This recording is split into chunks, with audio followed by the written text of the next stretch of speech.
స్థానిక సంస్థల ఎన్నికలకు సంబంధించి MPP, ZPTC, MPTC, sarpanch, ward member స్థానాలకు రిజర్వేషన్ల ఖరారు వ్యవహారం గందరగోళంగా మారింది. సర్కార్ జారీ చేసిన మార్గదర్శకాలకు విరుద్ధంగా జిల్లాలో ఎక్కడికక్కడ అధికారులు ఇష్టారీతిన వ్యవహరిస్తున్నారనే విమర్శలు వస్తున్నాయి. ఎస్సీ, ఎస్టీలు ఒక్కరు లేని చోట ఆయా వర్గాలకు రిజర్వ్ చేయగా పూర్తిగా ఎస్టీలే ఉన్న చోట ఇతర వర్గాలకు రిజర్వ్ చేయడం విమర్శలకు తావిస్తుంది. రిజర్వేషన్ల ఖరారులో ప్రభుత్వ మార్గదర్శకాలకు అధికారులు తిలోదలకాలిచ్చే ఆరోపణలు వినిపిస్తున్నాయి.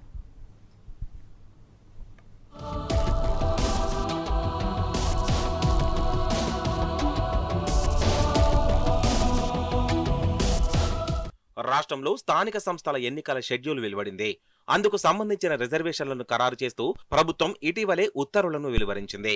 ఎస్సీ, ఎస్టీలకు గతంలో మాదిరిగానే స్థానాలను నిర్ధారించాలని, బీసీలకు మాత్రం 42% స్థానాలను రిజర్వ్ చేస్తూ ఉత్తర్వులు జారీ చేసింది. జెడ్పీ చైర్మన్ స్థానాలకు పంచాయతీరాజ్ కమిషనర్, జెడ్పీటీసీ, ఎంపీపీ స్థానాలకు జిల్లా కలెక్టర్లు, ఎంపీటీసీ, స్థానిక సర్పంచ్ స్థానాలకు ఆర్డీఓలు, వార్డు మెంబర్ల స్థానాలకు ఎంపీడీఓలు రిజర్వేషన్లను ఖరారు చేయాల్సి ఉంది. రిజర్వేషన్లను ఏ ప్రాతిపదికగా నిర్ణయించాలో కూడా ప్రభుత్వం ఆ మార్గదర్శకాల్లో స్పష్టంగా పేర్కొంది.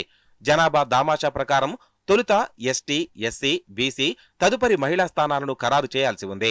ఆయా స్థానాలకు అనుగుణంగా గ్రామం, మండలం, జిల్లా, ఆపై రాష్ట్రం యూనిట్గా నిర్దేశించిన మేరకు స్థానాలను రిజర్వ్ చేయాల్సి ఉంటుంది.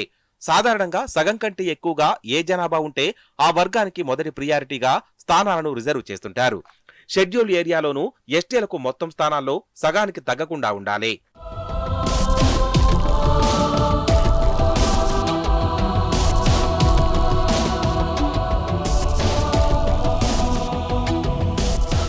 వంద శాతం ఎస్టీ జనాభా ఉన్న చోట మొత్తంగా వారికే కేటాయించాల్సి ఉంటుంది.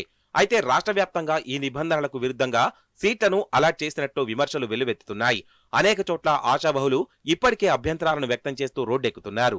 ఆయా స్థానాలకు సంబంధించిన రిజర్వేషన్ల రొటేషన్ ప్రక్రియను సైతం నిబంధనలకు విరుద్ధంగానే నిర్వహించినట్లు ఆరోపణలు వెల్లువెత్తుతున్నాయి. 2019కు ముందు ఏర్పడిన పంచాయతీలు, మండలాలు, జిల్లాలకు మాత్రమే రొటేషన్ వర్తిస్తుంది. 2019 తర్వాత ఏర్పడిన నూతన గ్రామ పంచాయతీలు, మండలాలు, జిల్లాలకు రొటేషన్ అనేది వర్తించదు. మొదటి నుంచి రోస్టర్ను తీసుకోవాల్సి ఉంటుంది. రొటేషన్ ఎలా చేయాలంటే తొలుత జనరల్, ఎస్టీ మహిళలు, ఎస్సీ జనరల్, ఎస్సీ మహిళలు, బీసీ జనరల్, బీసీ మహిళలు, జనరల్ స్థానాలుగా మార్చాలి. అయితే ఈ రొటేషన్ క్రమాన్ని కూడా పాటించలేదని తెలుస్తోంది. అంతేకాకుండా కొన్ని స్థానాలకు 2011 జనాభా లెక్కలను, మరికొన్ని స్థానాలకు 2024లో నిర్వహించిన ఇంటింటి సర్వే జనాభా లెక్కలను పరిగణలోకి తీసుకోవడం కూడా గందరగోళానికి దారితీసినట్లు పలువురు వివరిస్తున్నారు. కొన్ని స్థానాల రిజర్వేషన్ను మార్పు చేయకుండా యథావిధంగా కొనసాగించాలని ప్రజలు డిమాండ్ చేస్తున్నారు. మాది పోయిన సంవత్సరం బీసీ రిజర్వేషన్ ఉంటే మాకు ఇంతటి వరకు మా విలేజ్లో ఎస్సీ క్యాండిడేట్లు ఎవరూ లేరు. ఈసారి రిజర్వేషన్లో ఒక సర్పంచ్, 2 వార్డు మెంబర్లు ఎస్సీ రిజర్వేషన్ ప్రకటించారు. మా దగ్గర ఇంతవరకు చాలా పాత విలేజ్ మాది. ఇంతవరకు ఎస్సీ కుటుంబం ఎవరు మా విలేజ్లో నివసించలేదు. మా దగ్గర ఏ ఓటు కూడా లేదు, ఒక ఓటు కూడా మా దగ్గర లేదు ఎస్సీ వాళ్ళకు. మాకు ఈసారి ఎస్సీ రిజర్వేషన్ పెట్టింది కాబట్టి మాకు అన్యాయం జరుగుతుంది. పిరికపల్లికు 5 సంవత్సరాలు సర్పంచ్ లేక గడవలసిన రోజు వస్తుంది. అందుకని మాకు బీసీ రిజర్వేషన్ వెంటనే కల్పించి మాకు న్యాయం చేయాలి, లేకపోతే చాలా అన్యాయం జరిగిపోతుంది. ఇంతవరకు ఒక కుటుంబం కూడా లేదు కాబట్టి అది అధికారుల తప్పిదం వల్ల మాకు ఎస్సీ రిజర్వేషన్ ఇచ్చేసిండ్రు. అది చాలా అన్యాయం జరిగింది. ఆ 2 వార్డు మెంబర్లు సర్పంచ్ రిజర్వేషన్ తొలగించి మాకు బీసీ రిజర్వేషన్ కల్పించండి. ఉమ్మడి ఆదిలాబాద్ జిల్లాలో పదుల సంఖ్యలో గ్రామ పంచాయతీలలో రిజర్వేషన్లు అయిన స్థానానికి ఆ వర్గానికి చెందిన ప్రజలు ఏ ఒక్కరూ లేనప్పటికీ రిజర్వేషన్లు ఖరారు కావడంతో ఆయా గ్రామాలలో గందరగోళ పరిస్థితి ఏర్పడింది. దీంతో సర్పంచ్ అభ్యర్థులే లేని పరిస్థితి ఏర్పడింది.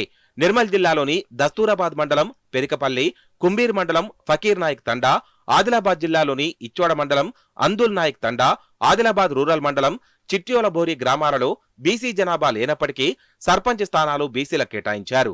దసరాబాద్ మండలం, పెరికపల్లిలో ఎస్సీ జనాభా లేనప్పటికీ సర్పంచ్ స్థానాన్ని ఎస్సీకి రిజర్వ్ చేశారు. దీంతో గ్రామస్తులు రిజర్వేషన్లలో గందరగోళాన్ని నిరసిస్తూ రోడ్డెక్కారు. జిల్లా కలెక్టర్ కార్యాలయం ఎదుట ధర్నా చేపట్టి జిల్లా కలెక్టర్కు వినతి పత్రం సమర్పించారు. తమ గ్రామ సర్పంచ్ రిజర్వేషన్ స్థానాన్ని వెంటనే మార్చాలని, లేని పక్షంలో తాము ఆందోళన తీవ్రతరం చేస్తామని హెచ్చరించారు.